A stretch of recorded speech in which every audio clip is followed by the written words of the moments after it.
Correction du travail synthèse, deuxième section. Donc, on commence avec le numéro 3. Représente chacune des situations suivantes par une expression algébrique. 2 de plus que x. Donc, on va l'écrire.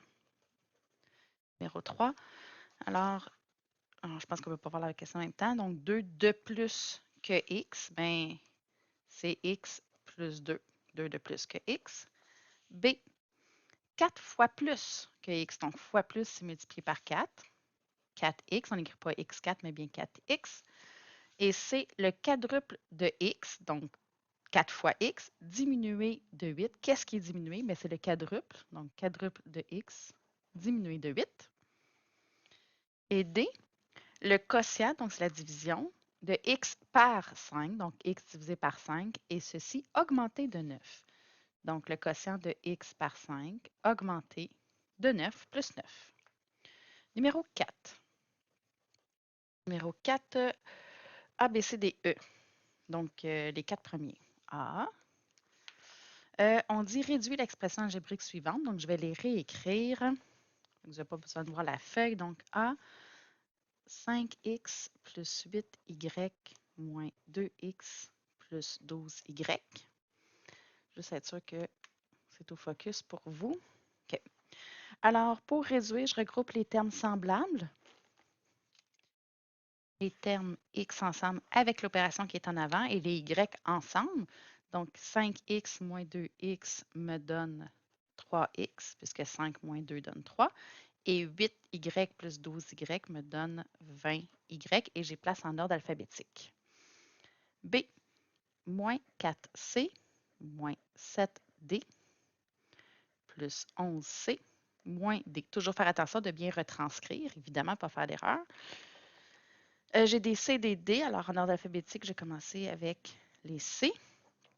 Moins 4 plus 11 me donne 7. Oui, 7C. Moins 7D moins D. Quand j'ai rien, c'est un 1 qui est sous-entendu. Donc, 7 moins 1, moins 8D. Et C, 5R moins 7S. Là, il faut faire attention que les S ne ressemblent pas à des 5. Moins 7S, moins 8T, plus 10R, ça va rentrer mal, hein? Ah, moins 5S, plus 9T. Alors, j'ai RST. Alors, les R, R. Ensuite, S, S. Et les T ensemble. Donc, 5R plus 10R me donne 15R. S moins 7 moins 5 me donne moins 12S. Et moins 8T plus 9T me donne 1T. Alors, j'écris juste la lettre T puisque c'est 1T. Est-ce que j'ai bien retranscrit? Ah, c'était plus, excusez. C'est plus 7S. Donc, attention pour mes S. Plus 7 moins 5 me donne évidemment pas moins 12, ça me donne plus 2. Excusez, plus 2S. Juste vérifier ma réponse. Effectivement. Et D, 5X. Je disais justement de bien retranscrire, hein? C'est l'erreur la plus fréquente. Donc, 5X plus 3 plus 4, ouvrez parenthèse, 3X plus 2. Donc, je dois réduire, il faut que je m'occupe des parenthèses avant. Alors, je vais distribuer le 4 qui est en avant, qui veut dire fois 4. Même si j'ai un plus, ce qui est collé, c'est fois. Donc, c'est 4 positifs que je multiplie. Donc, je vais réécrire 5x plus 3.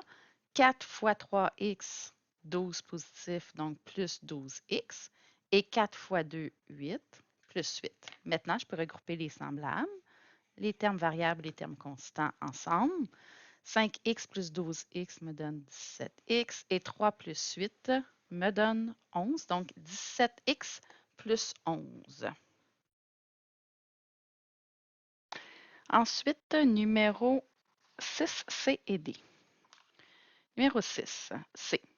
Marc, Claudie et Jérôme mangent des cerises. Marc a mangé le double, donc fois 2, du nombre de cerises mangées par Claudie, qui, elle, Claudie, en a mangé 5 de moins que Jérôme.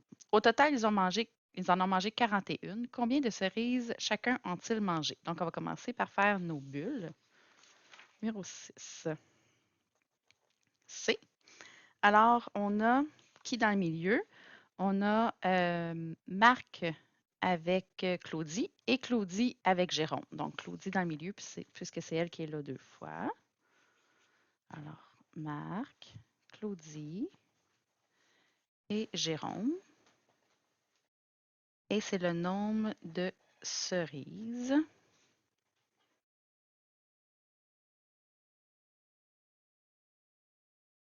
Et Marc a mangé le double du nombre mangé par Claudie. Donc, qui c'est Marc, qui a mangé le double de manger que Claudie, qui, elle, donc Claudie, en a mangé 5 de moins que Jérôme.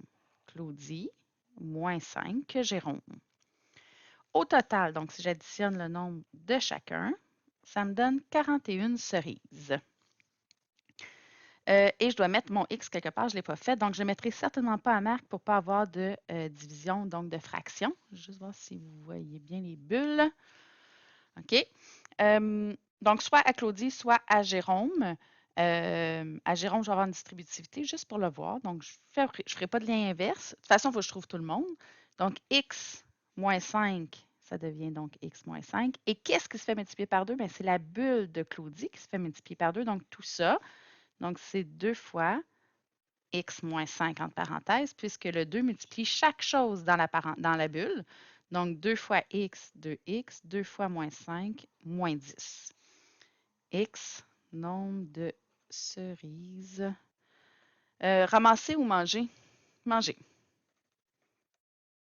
Par X est à Jérôme, donc Jérôme. L'équation, la bulle de Marc plus la bulle de Claudie plus Jérôme est égale à 41. Donc, l'expression algébrique du nombre de cerises mangées par Marc plus les nombres de cerises mangées par Claudie plus Jérôme donne 41. Et je résous. Donc, je vais commencer par réduire, regrouper les termes semblables. Ça me donne 2x plus x, ça fait 3, plus x, ça fait 4x, moins 10 moins 5, ça fait moins 15, égale 41. Pour éliminer moins 15, je fais l'opération inverse plus 15. 4x égale à 56. Pour avoir juste x, je divise par 4. Et ça me donne 56 divisé par 4. 56 divisé par 4, 14. Alors, 14, c'est x. C'est le nombre de cerises mangées par Jérôme. Et la question, c'est combien de cerises chacun ont-ils mangé? Donc, Jérôme est trouvé. Le nombre cerises de Marc et nombre cerises Claudie. Alors, l'expression algébrique de Marc, je prends déjà réduite. C'est 2x moins 10. Et Claudie, x moins 5. Et le x vaut 14. Donc, 2 fois 14 moins 10, 28 moins 10 donne 18. Et Claudie, x est 14 moins 5, ça fait 9. Donc, 18 cerises pour Marc, 9 cerises pour Claudie et 14 cerises pour Jérôme. D, C. Oui, après ça, c'est D. Hein, on avait à le faire. Oui. Je monte un petit peu pour qu'on puisse voir. Donc, ici, Danica, Tristan et Tommy collectionnent les pièces de monnaie. Danica a le tiers. Tiers, c'est divisé par 3. Des pièces de monnaie de Tommy. Donc, j'ai Danica et Tommy. Tristan a le double, donc fois 2, de Danica. Donc, je vais mettre Danica dans le milieu. Le nombre de pièces de Danica et de Tommy mises ensemble est égal à 10 pièces de plus que le nombre de Tristan. Combien de pièces ont-ils en tout? Donc, pour en tout, il faut que je trouve tout le monde. Alors, j'ai dit Danica dans le milieu parce qu'elle était là 2 fois. Alors, c'est des pièces, hein? Nombre, pièces, Danica. Je pense que c'est comme ça que c'était écrit. Oui. Nombre, pièces, Tristan. et nombre pièces. Tommy. Alors, première phrase. Danica a le tiers des pièces de Tommy. Qui a le tiers? Danica de Tommy, donc divisé par 3. Tristan a le double des pièces de Danica. Donc, qui Tristan? Double fois 2. Je vais commencer, avant de faire mon équation, à remplir mes bulles. Je ne veux pas passer par une division parce que ça me donne des fractions. Alors, je vais... D'ailleurs, je vais me tasser un petit peu pour le soleil. C'est sûr qu'on voit quand même bien. OK, donc je vais vouloir faire le lien inverse de diviser ces fois. Alors, je vais vouloir mettre x à Danica, 3x pour Tommy et x fois 2, 2x pour Tristan. Alors, x, c'est le nombre de pièces de Danica. OK, et là, mon équation me dit le nombre de pièces de Danica et de Tommy mises ensemble est égal à 10 pièces de plus que le nombre de Tristan. Donc, Danica et Tommy ensemble est égal à 10 de plus que Tristan. Donc, les deux ensemble vaut Tristan plus 10, puisque ces deux-là équivaut à 10 de plus que Tristan. Donc, mon équation, 2x plus 10 égale x plus 3x. Si vous vous trompez de côté pour le plus, puis que vous le mettez du mauvais bord du égal, ça va vous donner un x négatif. Donc, vous le saurez et vous changerez de côté votre plus 10. Alors, j'y vais, je résous. Je vais commencer par réduire. Donc, 2x plus 10, je ne peux pas réduire, mais ici, ça me donne 4x. J'ai des x de chaque côté. J'élimine le plus petit des deux en faisant plus ou moins. Donc, à gauche, il reste 10 puisque ça s'annule. 4x moins 2x égale à 2x. Je veux juste x, je divise par 2.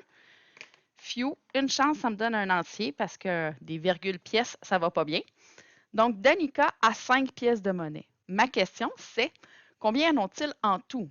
Donc, le total, soit que je trouve chacun puis je les additionne, mais je vais tout de suite les additionner en expression algébrique. Donc, le total, c'est celle de Tristan. Et je prends juste dans sa bulle. Tristan en a 2x, pas 2x plus 10. 2x plus Danica x plus Tommy 3x. Donc, ça va me faire 3, 4, 5, 6x. Et x vaut 5, donc 6 fois 5, ça me donne 30. Alors, le total est de 30 pièces de monnaie pour les 3. Je vais vérifier mes deux réponses. Oui, ça fonctionne. Ensuite, après numéro 6, c'est numéro 11. Être sûr d'être bien cadré. Numéro 11.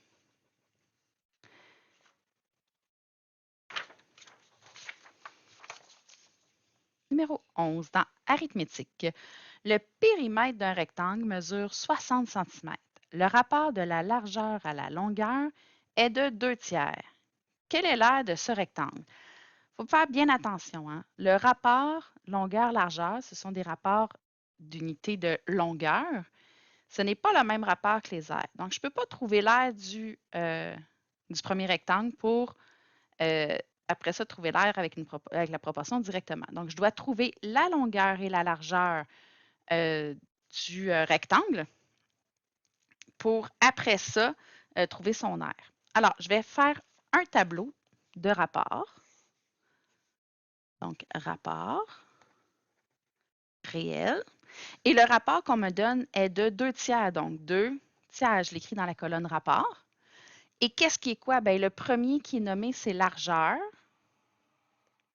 Et le deuxième, c'est longueur. Mais ce qu'on me donne, c'est le périmètre. Alors, j'ai une donnée implicite. Il faut que je trouve le périmètre. Mais si j'ai un rectangle qui serait de 2 par 3, parce que c'est mon rapport, quel serait le périmètre? Parce que moi, ce que j'ai, c'est le périmètre réel. Ça, c'est le rapport. Et le 60, c'est le périmètre réel. Donc, dans un rapport de 2 pour 3, le périmètre serait de 2 plus 3 plus 2 plus 3, parce que je dois faire le tour au complet. Donc, le périmètre est de 10 dans un rapport 2 pour 3. Et là, je peux trouver X et Y, mes deux dimensions que j'ai besoin pour trouver l'aire, donc la longueur et la largeur du rectangle réel. Donc, je vais faire 1, je vais trouver X. Alors, la proportion, c'est 2 sur 10, c'est égal à X sur 60. 2 sur 10 égale X sur 60. Et tiens, au lieu de faire le produit, vous pouvez faire le produit des extrêmes égal au produit des moyens quand vous êtes habitué, mais on s'entend qu'ici, là, le lien horizontal, 10 fois quoi qui donne 60? C'est fois 6.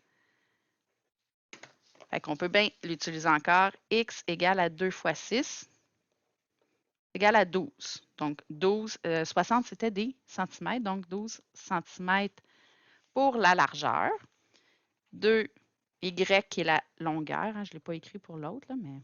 Donc, la longueur, sa proportion, 3 sur 10 égale Y sur 60. Bien, je l'ai dit tantôt, passer de 10 à 60, c'est fois 6. Ce que je fais en bas, je le fais en haut. Donc, Y est égal à 3 fois 6, est égal à 18. Donc, 18 cm de longueur. Et pour trouver l'aire d'un rectangle, donc l'aire, c'est longueur fois largeur. Oui, c'est ça, peu importe lequel vient avant. Donc, 18 fois 12, 12 fois 18. Alors, 12 fois 18. Je ne sais pas si vous voyez, là, avec le soleil, j'ai de la misère. 216. Donc, 216 et c'est de l'air, donc centimètres carrés. Je vous rappelle, quand c'est de la longueur et de l'air, vous ne pouvez pas le mettre dans le même tableau puis dire je fais une troisième colonne, une quatrième rangée avec l'air, ça ne fonctionnera pas. OK? Secondaire 3, vous allez apprendre comment le faire plus directement, mais pas avec le rapport de longueur. 13e numéro. Toujours dans arithmétique. Valérie achète une robe d'une valeur de 74,90. Elle obtient un rabais de 30 %. Quel est le prix final de sa robe s'il n'y a pas de taxe à payer? Donc, sa valeur avant le rabais est de 74,90. Le rabais est de 30 %. C'est sûr que vous pourriez le faire comme par les années passées, calculer 30 % de ça et l'enlever. Ou on peut le trouver directement en un calcul en faisant un tableau de données implicites. Donc, pourcentage, j'ai 30 %. 30 %, c'est le rabais. Et le 100, c'est toujours avant le rabais. OK? Puis, 30 % c'est le rabais, je ne connais pas. Le prix avant rabais, je sais, c'est le prix qui est indiqué, donc 74,90. Mais moi, je pourrais trouver le rabais, puis après ça, soustraire, mais je peux trouver directement le prix après rabais, puisque si j'ai un rabais de 30 % je vais payer seulement 70 % du prix. Donc, je vais chercher 70 % du prix. Donc, j'ai ma proportion.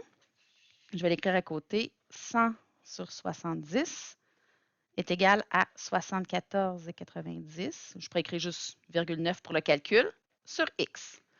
Et là, je vais utiliser le produit des extrêmes égal au produit des moyens.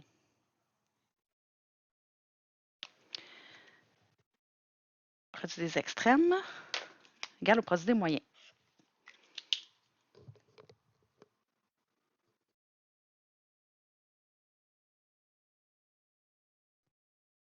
OK, je pensais que j'avais un problème de son, ça a l'air correct. Donc, produit des extrêmes, 100x égale produit des moyens, 70 fois 74,9. Donc, 100x égale 70 fois 74,9 qui donne 5243. Je veux juste x, donc je divise par 100 pour éliminer fois 100.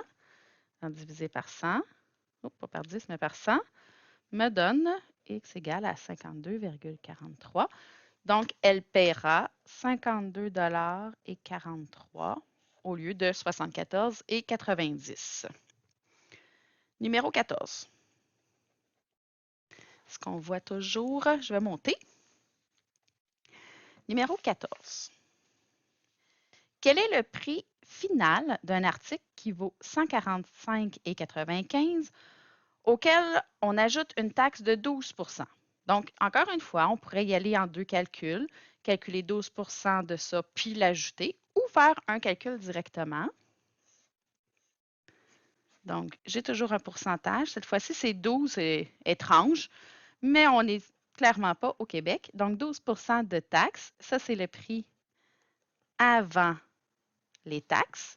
Mais moi, je veux le prix après les taxes. Cette fois-ci, attention, le rabais, je l'enlevais, mais les taxes, c'est de l'ajout. Donc, je vais payer le prix de l'article plus les taxes. Donc, je vais payer 112 du prix étiqueté sur l'article qui est de 145,95. C'est bien ça? Combien je vais payer après les taxes? Alors, 100 sur 112 égale 145,95 sur X. Le produit des extrêmes égale au produit des moyens. 100, on va toujours à côté? Oui. 100 fois X égale 112 fois 145,95. 100X égale, alors 112 fois 145,95 me donne 16 346,4. Je veux juste le X, donc j'élimine fois X en faisant l'opération inverse divisé par X. Par 100, pardon, divisé par 100. J'ai divisé par 10. Dans le fond, je tasse ma virgule de 2. Donc, 163 et j'arrondis. Donc, comme c'est un 4 après le 6, je vais garder le 6. Donc, mais comme j'arrondis, je vais l'indiquer. Donc, c'est environ 163,46 une fois des taxes de 12 ajoutées. Ensuite, numéro, je pense que c'est 23. Je ne suis pas certaine s'il est à faire, mais je vais le faire. Numéro 23. Dans la figure ci-contre, le diamètre du cercle correspond à la hauteur du triangle. On le voit sur le dessin ici. Si le triangle a une base de 6 cm et un aire de 12 cm, quelle est la circonférence du cercle? Donc, pour trouver la circonférence, je vais avoir besoin de son diamètre ou de son rayon, ce qui correspond à la hauteur du triangle. Donc, je vais trouver la hauteur du triangle et ensuite, je trouverai la circonférence. Je vais juste m'installer pour qu'on voit la page numéro 23. 1, je vais trouver la hauteur. En même temps, c'est le diamètre du cercle. Donc, hauteur du triangle ou diamètre du cercle. J'ai l'air. Donc, je vais prendre la formule de l'air. L'air d'un triangle, c'est base fois hauteur divisé par 2. L'air est de 12, je remplace. La base est de 6. La hauteur, c'est ce que je cherche, divisé par 2. Je réduis. 12 est égal à 6H divisé par 2, donc 3H. Je veux juste H, je divise par 3. H égale 4. Donc, H égale au diamètre est égal à 4 cm puisque c'était 12 cm carrés et 6 cm pour la base. Deuxième opération, je vais trouver la circonférence puisque c'est ce qu'on me demande. C égale pi d. Donc, pi fois, le diamètre, c'est 4. Donc, 4 pi. Est-ce qu'on me donne un pi? Oui, utilise pi environ 3. Donc, je vais remplacer le égal par des vagues, puisque je remplace le pi par 3, ça donne 12. Donc, la circonférence est d'environ 12 cm. Oui, c'est possible que l'aire du triangle soit la même chose que la circonférence, mais attention, pas dans les mêmes unités. C'est des centimètres carrés, alors que là, c'est des centimètres de longueur. Numéro suivant, numéro 29. J'espère que j'ai la bonne liste. La longueur d'un arc est de 20 cm. Donc déjà, en lisant le problème, je m'attends à utiliser mon tableau d'arc et secteur. Cet arc est formé par des rayons de 10 cm. On me donne les rayons, donc je suis capable de trouver mes lunettes. Quelle est la mesure de l'angle au centre de cet arc en utilisant pi environ 3 et à quel pourcentage correspond cet arc? Donc, j'ai besoin de l'angle au centre et du pourcentage. Donc, je vais commencer par faire mon tableau. Angle au centre, longueur R pour 100, 100, 360, partie, tout. Donc, je vais écrire A pour dire que je cherche en A la longueur de l'angle. Et en B, mais tu sais, je vais même le faire d'une autre couleur, B en bleu pour dire que je cherche, ou à la lettre B, le pourcentage. Donc, qu'est-ce qu'on me donne comme information? La longueur de l'arc est de 20 cm. Une longueur d'arc, c'est une longueur de courbe et l'arc, c'est la partie. Donc, 20 va ici. Et on me donne les rayons. Donc, on me dit que le rayon est de 10, donc je peux trouver ces deux parties-là. Est-ce que j'ai besoin des deux? Bien non, je vais avoir besoin de ce qui va avec le 20. Donc, 1. La longueur du tout, c'est la circonférence. Donc, j'ai trouvé la circonférence. C égale pi d. Donc, c'est égal à pi fois, le diamètre, c'est 2 fois le rayon. Le rayon est de 10, donc de 2 fois 10. 20 pi, et on me dit d'utiliser pi environ 3. Donc, je remplace le égal par des vagues. 20 fois 3, environ 60. Donc, environ 60 cm pour la circonférence. Donc, je vais venir le mettre ici. Ensuite, là, je vais pouvoir trouver mon A puisque j'ai une colonne complète. Donc, 2, je vais trouver la valeur de A qui est l'angle au centre. L'angle au centre. Donc, la proportion A sur 360 est égale à 20 sur 60.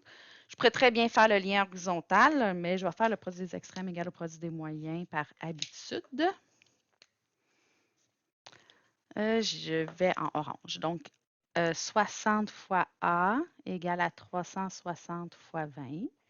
60 fois A égale, j'ai dit 360 fois 20 me donne 7200. Je divise par 60 pour avoir juste la valeur de A. Donc, A égale, divisé par 60, 120. Donc, la mesure de l'angle est de 120 degrés pour le A. Et B, B est en bleu.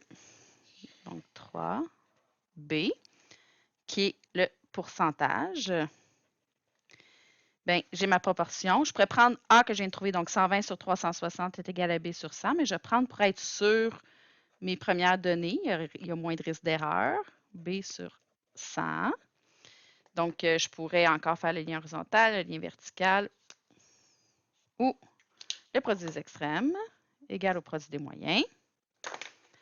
Donc, 20 fois 100 égale à 60B. Donc, ça fait 2 avec 3 zéros. Et il ne faut pas se tromper, là, c'est un B, ce n'est pas un 6. Alors, je vais diviser par 60.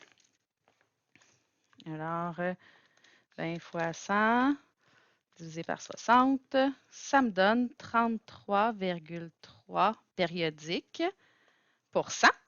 Donc, c'est environ 33,33 du disque doit être du cercle que représente cet arc de 20 cm. Numéro 31.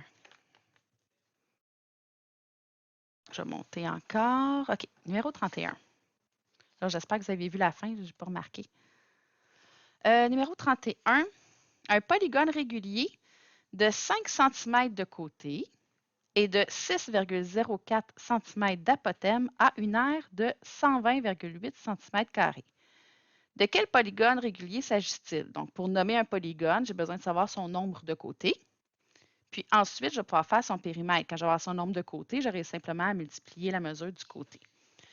Alors, quelles sont les informations? Je vais les donner. On me dit, le côté est de 5 cm, l'apothème est de 6,04 cm et l'aire est de 120,8 cm².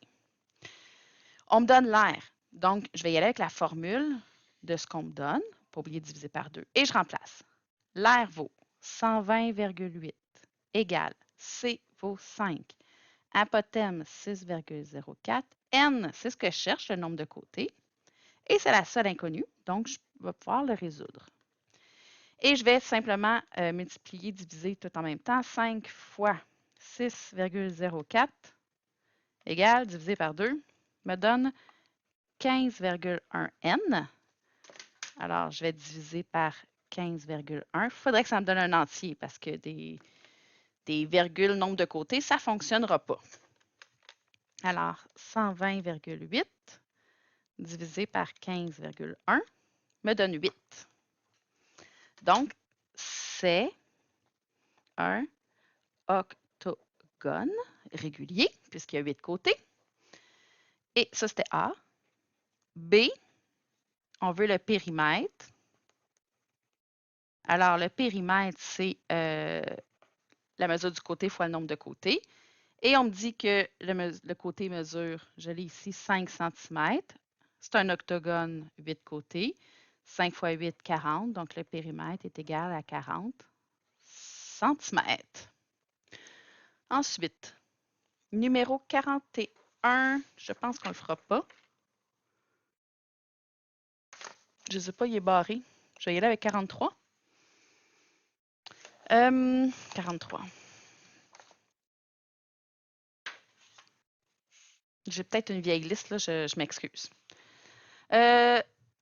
On pige une boule dans une urne contenant 5 boules jaunes, 3 boules bleues, donc 5 jaunes, 3 bleus, on va mettre majuscule, 6 vertes et, j'ai plus de place, 7 rouges.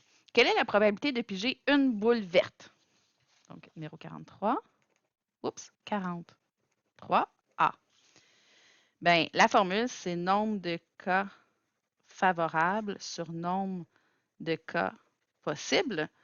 Donc, boule verte, j'en ai 6. Sur combien de boules au total? J'en ai 10 plus 11, 21. Est-ce que je peux réduire? Non. Donc, j'ai 6 chances sur 21. B.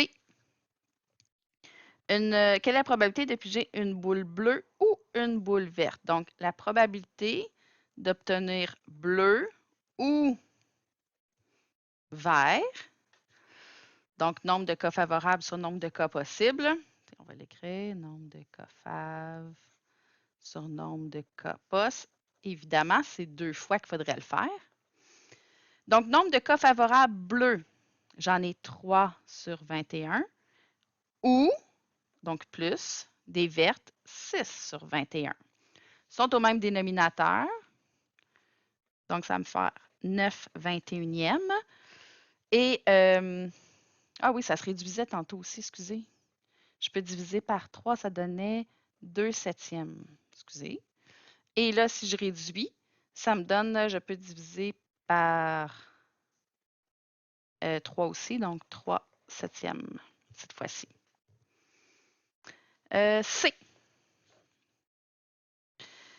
Quelle est la probabilité de piger une boule jaune ou une boule rouge? Donc, jusqu'à maintenant, on pige toujours juste une fois.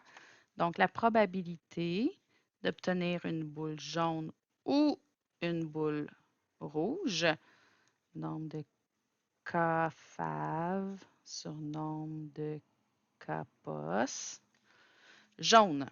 J'ai 5 jaunes sur les 21 ou plus rouge, 7 sur 21. Ça me donne 12 sur 21. Je peux diviser par 3. Ça va me donner 4 sur 7. Et je fais remarquer qu'en B, c'était bleu ou vert. Excusez, on ne le voit pas ici. Donc, c'était bleu ou vert, puis l'autre, c'est jaune ou rouge. Et ces deux éléments qui sont complémentaires, effectivement, si je les additionne, ça me donne 7 septièmes parce que c'est soit ça ou ça, hein, parce que c'est soit une bleue ou une verte ou une jaune ou une rouge. Donc, la totalité va donner 1, BCD, de la probabilité.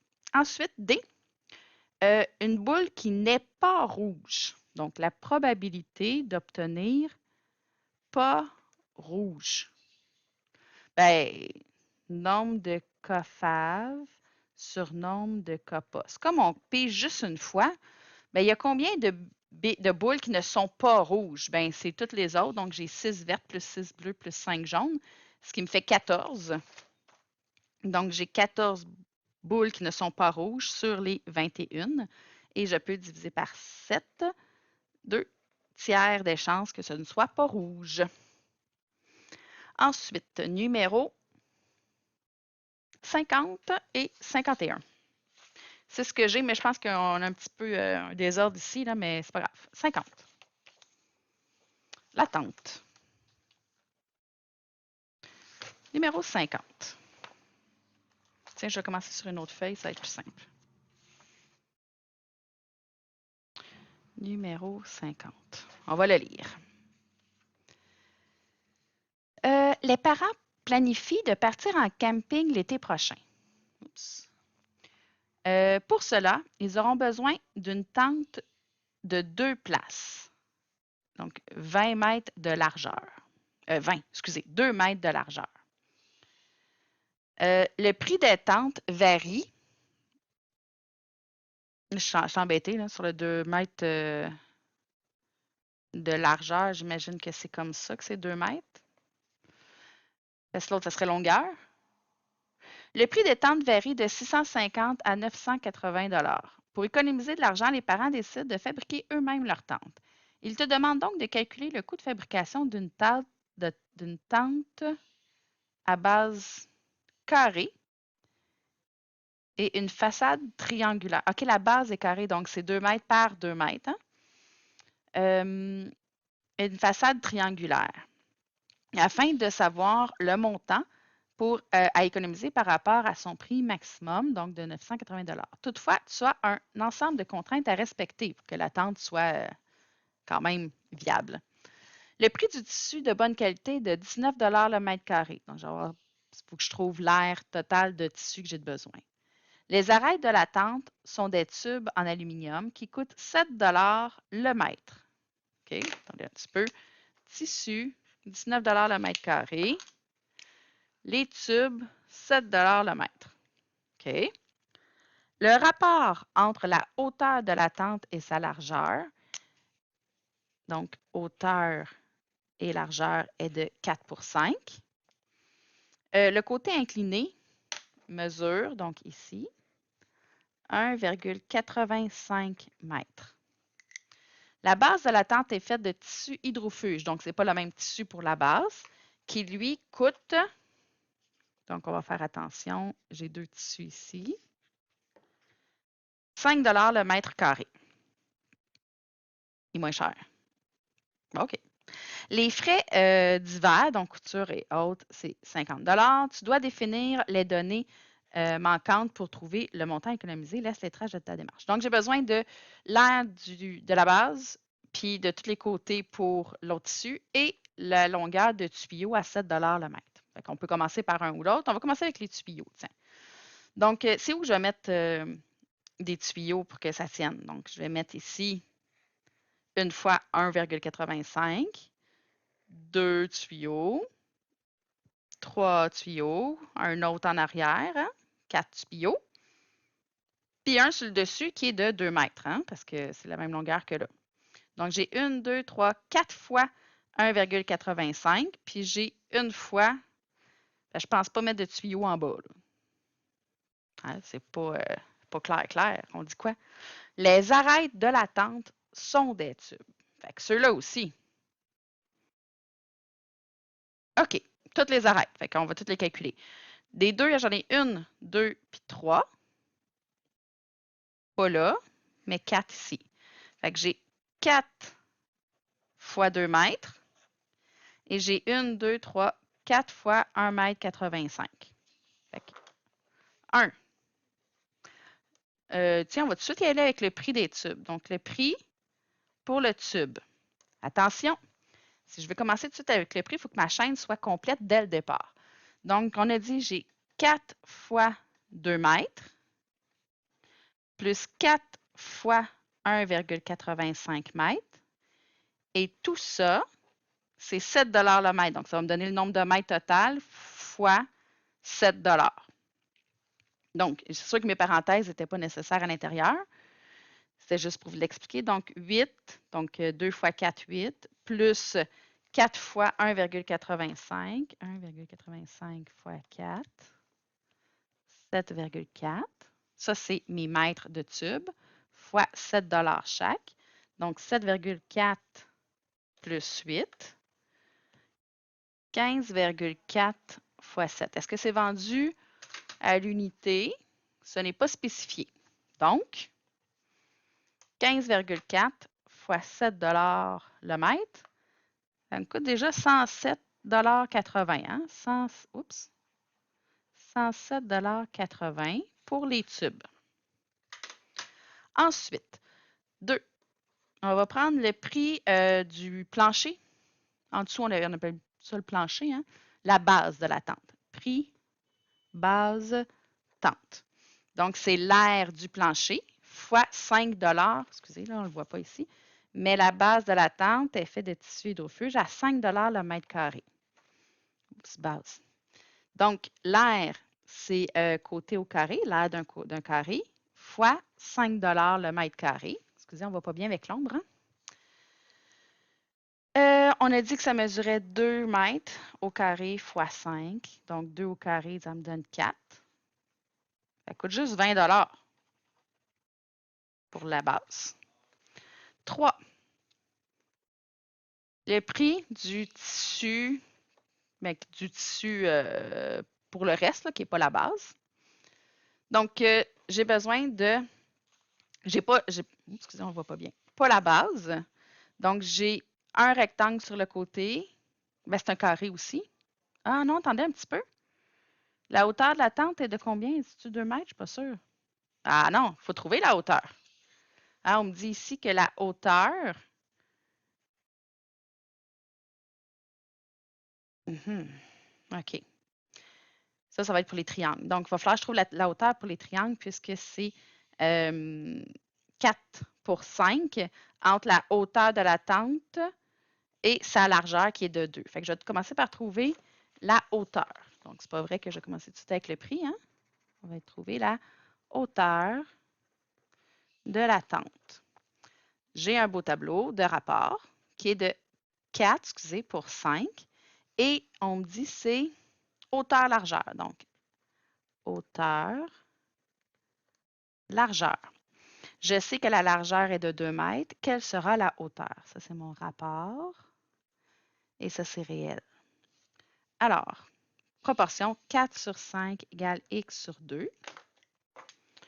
Le produit des extrêmes égale au produit des moyens. J'espère que vous voyez quand même. Donc, 4 fois 2 égale à 5x. Donc, 4 fois 2, 8 est égal à 5x. Je divise par 5 pour avoir juste x. 8 divisé par 5, 1,6. 8 divisé par 5, 1,6. Donc, 1,6 mètres de haut. Donc, je reviens à mon dessin. La hauteur ici est de 1,6 mètres. Donc, pour l'air du tissu extérieur, j'ai besoin des 2 rectangles puis des 2 triangles. Triangle, c'est base fois hauteur divisé par 2. J'ai maintenant ce qu'il faut. Et les côtés, c'est 2 mètres par 1,85 mètres, 2 fois. Donc, 2 triangles, 2 rectangles. Allons-y. Puis, on va tout de suite trouver le prix. Donc, le coût du tissu, c'est l'air fois le prix par mètre carré. Donc, allons-y avec l'air. On a dit qu'il y avait 2 fois base fois hauteur divisé par 2, les 2 triangles, excusez, plus 2 fois base fois hauteur pour les rectangles. Tout ça multiplié par 19 le mètre carré. Donc, 2 fois la base du triangle, c'est 2. La hauteur du triangle, on vient de le trouver, 1,6 divisé par 2. Plus 2 fois les rectangles qui mesurent 2 fois 1,85 mètres à 19 le mètre carré. Je vais juste me tasser pour qu'on ait plus de pages. OK. Je multiplie dans la parenthèse. Bien là, fois 2 divisé par 2, ça s'annule. Donc, 2 fois 1,6 me donne 3,2. Oui. Donc, 2 fois 1,6 me donne 3,2. Plus 2 fois 2 fois 1,85, 7,4. Toujours fois 19 le mètre carré. 7,4 plus 3,2. Je les additionne. 10,6 fois 19 fois 19. 201,4. Donc, 201,40 $ pour le tissu. Attention, je vais faire le total. 5. Total. Bien, c'est le prix de la base plus le prix des tubes, du tube, des tubes, plus le prix du tissu. Attention. Plus, il ne faut pas oublier, les frais d'hiver, couture et autres s'élèvent à 50 $. Plus 50. On peut tomber dans le... OK. Donc, la base de la tente, c'était 20 $. Les tubes, 107,80 $. Le tissu qu'on vient de calculer, 201,40 plus 50. Donc, 20 plus 107,8 plus 201,4 plus 50. Ça me donne 379,2 $. Alors, on écrit 379,20 $. Et on me demandait, conclusion, laisse les traces de ta démarche de raisonnement sur... il te demande donc de calculer les coûts de confection de la tente afin de savoir le montant à économiser par rapport à son prix maximum de 980 $. Donc, combien qu'on économise? Fait que j'ai besoin, je sais que c'est plus économique, je le vois que c'est plus petit que 980 $, mais économie, ben, c'est 980 $ moins le coût de fabrication. 980 moins 379,2, 600,8. Donc, une économie de 600,80 $. Réponse finale. Et on avait numéro 51. Juste me replacer. On va se tasser encore, mais là, on commence à manquer de place. On va essayer de faire ça comme ça. Excusez. On dirait qu'on ne voit pas tout au complet. Numéro 51.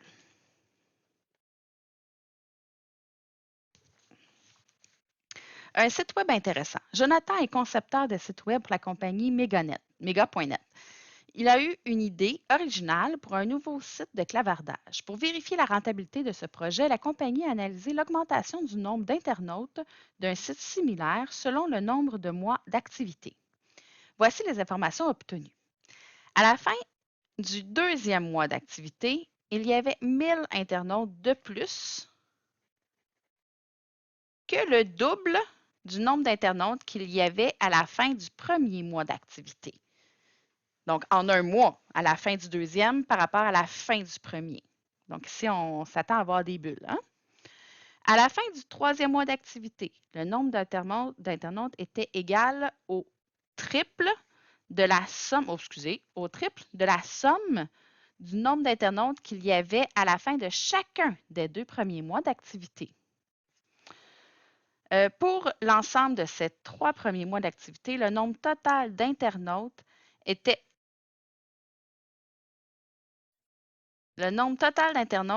égal à celui qu'il y avait à la fin du premier mois d'activité, augmenté de 92 000. OK, c'est des bulles spéciales.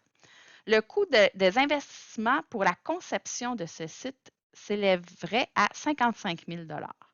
Par ailleurs, grâce aux revenus des espaces publicitaires, Jonathan estime que chaque internaute qui visiterait le site rapporterait 80 cents à la compagnie. À partir de quel mois la compagnie Mega.net serait-elle en mesure de rembourser les coûts d'investissement pour la conception du site? Justifie ta réponse. Commençons par faire nos bulles avec nos premières informations. Alors, on y va. À la fin du deuxième mois, il y avait 1000 internautes de plus que le double d'internautes à la fin du premier mois. Donc, on a premier mois, deuxième mois, puis le troisième mois. J'imagine que vous voyez quand même dans l'ombre. OK. À la fin du deuxième mois, donc au deuxième mois, il y avait 1000 de plus que le double. Attention, hein? 1000 de plus que le double, si vous le comprenez, vous pouvez le placer lequel va en premier, mais sinon, ben, le français, il est méchant. Donc, celui qui dit en premier va à la fin de la flèche, puisqu'effectivement, ça va me donner 1000 de plus que le double. Alors, c'est sûr que ça ne me tentera pas de mettre X ici, parce qu'il va falloir que je fasse une division en espérant que l'autre, ça va bien fonctionner. Fait que, on a ça ici. À la fin du troisième mois, le nombre d'internautes était égal au triple de la somme du nombre d'internautes qu'il y avait à la fin de chacun des 2 premiers mois. Donc, ici, il va falloir que je prenne ces deux choses-là, la somme et le triplé. Donc, je vais commencer par mettre mon expression algébrique. X, c'est le nombre d'internautes au premier mois. Deuxième mois, X traverse. X fois 2, 2X. Et à ça, j'ajoute 1000. Le troisième mois, c'est 3 fois, donc je pense que je n'aurais pas besoin de bulle, là, mais c'est 3 fois la somme de ces deux-là. Donc, c'est 3 fois X plus 2X plus 1000, puisque c'est le triple de la somme des 2 premiers mois. Et là, je n'ai pas de plus puis d'égal là-dedans. Là. Donc, le troisième mois, c'est 3 fois ça plus ça. OK, je vais le réduire. Donc, c'est 3 fois X plus 2X, ça donne 3X plus 1000. Donc, j'ai réduit dans la parenthèse. Maintenant, je vais distribuer. 3 fois 3X, ça fait 9X. 3 fois 1000, 3000. Donc, l'expression algébrique pour le troisième mois, c'est 9X plus 3000. Ensuite, on me dit, pour l'ensemble de ces 3 premiers mois, le nombre total d'internautes est égal à celui qu'il y avait à la fin du premier mois d'activité augmenté de 92 000.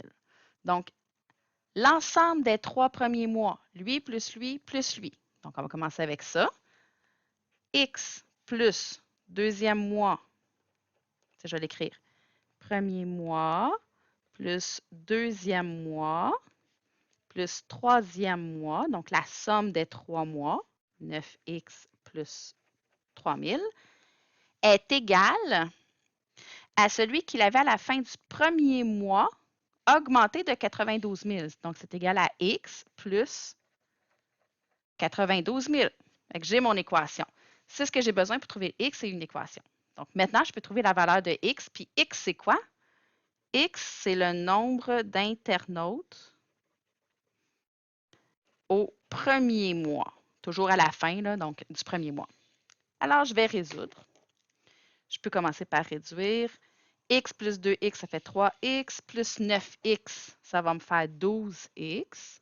Oups, 12X, plus 1000 plus 3000, 4000.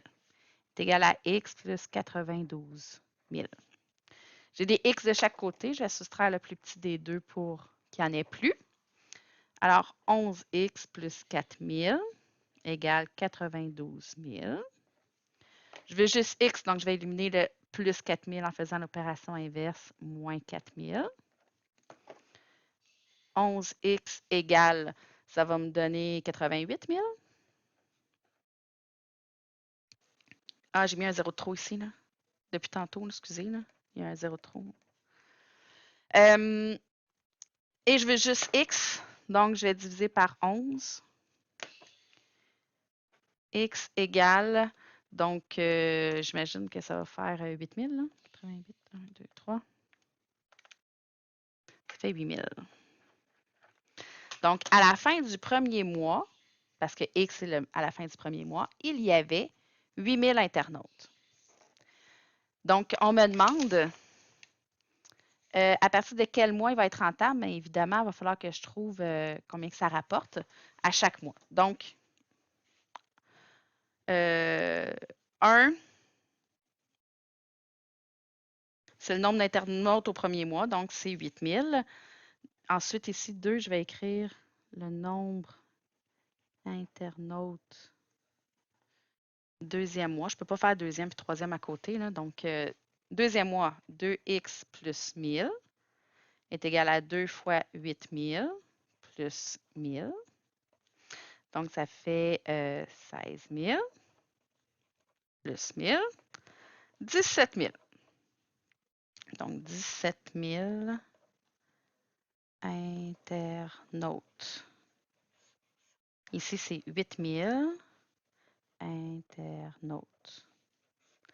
Et le troisième mois, je vais le mettre ici, 3, nombre internautes, troisième mois. Son expression algébrique, 9x plus 3000. 9 fois 8000 plus 3000. Ça va me faire 72 000 plus 3000. Ça va me faire 75 000. Donc, 75 000 internautes. Et on va voir combien que ça rapporte à chaque fois. Donc, 4 dollars après un mois. Donc, excusez, j'étais tout croche là. Donc, c'est 8000 internautes fois 80 cents en publicité par personne. C'est bien 80 cents, hein? Oui. Alors, 0,8 fois 8000, ça me donne 6400 $. Est-ce que c'est rentable? Je veux 55 000. Non. 5 $ pour deuxième mois. Deuxième mois, on a 2x plus 1000. Et là, est-ce que c'est 55 000 par mois ou au total? Attendez un petit peu. Le coût des investissements pour la conception de ce site s'élèverait à 55 000. Donc, après le deuxième mois, ça, c'est ce que je vais faire au deuxième mois. Mais je vais déjà avoir fait 6 400. Donc, il va falloir que je l'ajoute pour voir si j'arrive à mon 55 000. Donc, 2 fois 8 000 plus 1000, ça fait 16 000 plus 1000. Ah non, excusez, le deuxième mois, j'ai déjà fait ici. J'aurais dû le faire direct, là, avec le 0,8 $. Ça aurait été bien plus facile, mais je ne l'ai pas fait. Donc, excusez, je n'ai pas de liquide correcteur, fait que je n'avais même pas besoin de faire ça. Je l'ai ici. C'est 17 000 internautes fois 0,8 $ par personne. Donc, 17 000 fois 0,8. Ça va me faire 13 600 $. Je sais déjà que même si je les additionne, je n'ai pas besoin de l'additionner pour savoir si ça ne me donne pas encore 55 000. Fait que j'espère qu'au bout du troisième mois, on va être correct. Donc, calcul 6 $ pour le troisième mois. Donc, on a 75 000 internautes à 80 cents. Donc, 75 000 fois 0,8, ça donne 60 000. C'est sûr que juste ce mois-là, on en a assez. Donc, on n'a même pas besoin de vérifier. Donc, réponse